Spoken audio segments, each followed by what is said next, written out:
One of the reasons that I wanted to do this party today is that it's Mother's Day in England tomorrow, and obviously this is a very personal story for me, one that I've been very privileged to write, but it is even more deeply personal for my mum Annette and for my Aunt Liz. I know they both would love to be here today. I just want to take a moment to really honour them for allowing me to share this story, because this is their story, this is their life, and it wasn't an easy story for them to share. So I originally had written the book just for my family, but obviously it's grown beyond that, and they both gave me permission to make it available. So I just want to honour them and thank them for that. I'm going to read chapter 12, which is a point in the book where the main character, Annie, who is my grandmother, she's 18 years old, and she has struggled through some very difficult, painful and emotional situations. This is kind of set around the time of World War II, and she's at a point where she's just ready for some change. So in this chapter, she's mainly speaking to her best friend Esther. They lived in Denmark. And also the other two characters that are in this chapter are her parents, who she refers to as Mor and Far. I have to, Esther. I can't take it anymore. We stretched out on a blanket in one of our favourite spots in the woods on the south side of the lake. There was a small clearing beneath a canopy of trees that encircled us and reached towards each other, so we felt like we were in a bubble. We'd found this spot last year and often spent the day cycling around and ending up here to talk for hours. The waves down on the bank lapped rhythmically on the rocks, while the birds chirped our secrets to each other overhead. Our bikes leaned up against the trees behind us, rusty and worn by the miles we'd put on them.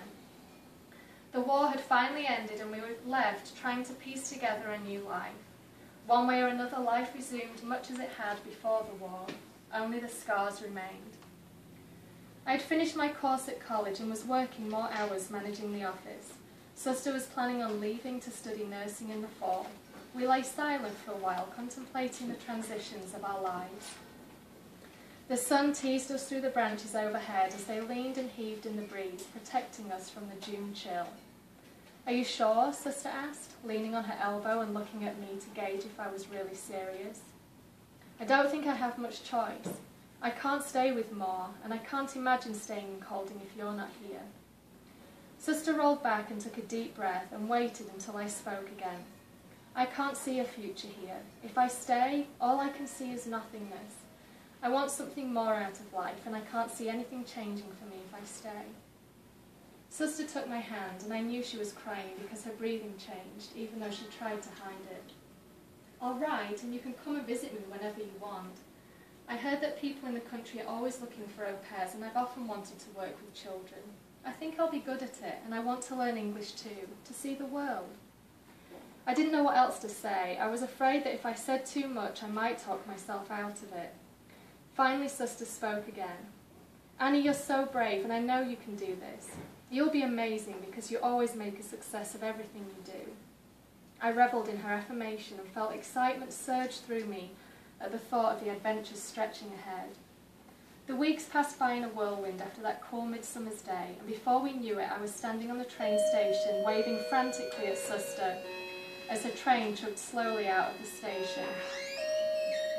My application to be an au pair in England had been accepted, and I spent the summer practicing English and saving up. Far had come home just before I received the acceptance letter.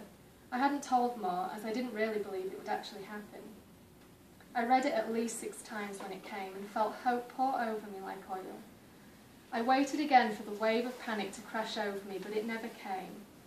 Every time the anxiety threatened to undermine my plans, it was though a shield surrounded me to repel it, and I slept soundly for the first time since I had lived with Anna.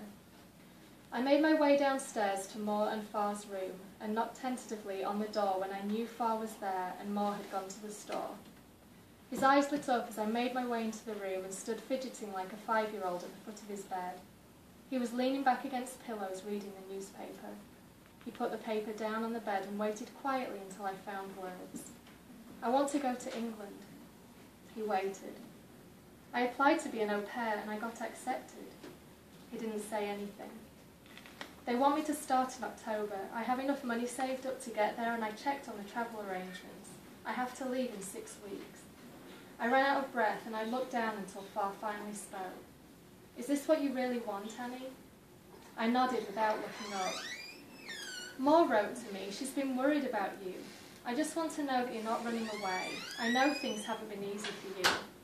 I'm not running far. I know this won't solve anything, but staying won't solve anything either. He nodded and smiled. You'll be an excellent au pair. I backed out of the room with joy filling me and I went on with my preparations. Far must have told Moore because I didn't, and before I knew it she was helping me make new clothes and writing out some of her favourite recipes for me to take.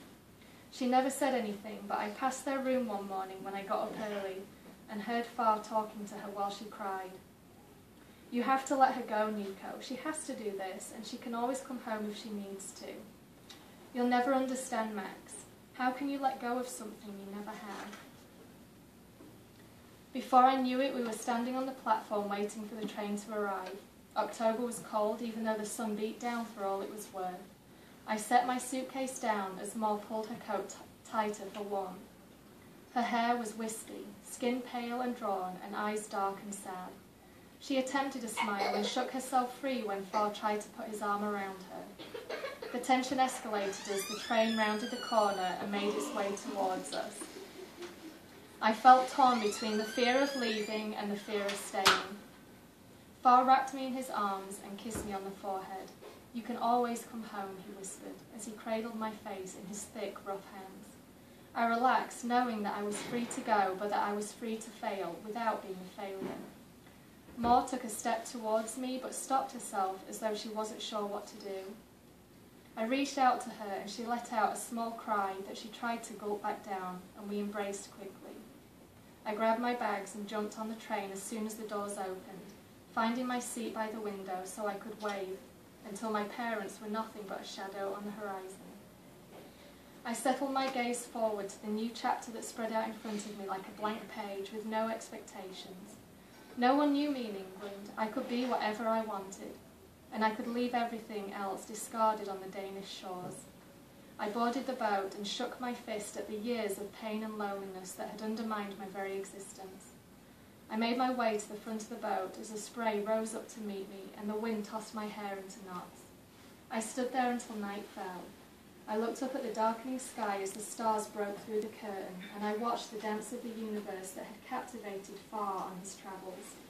I felt united with him in adventure. I felt strong and hopeful. I felt free.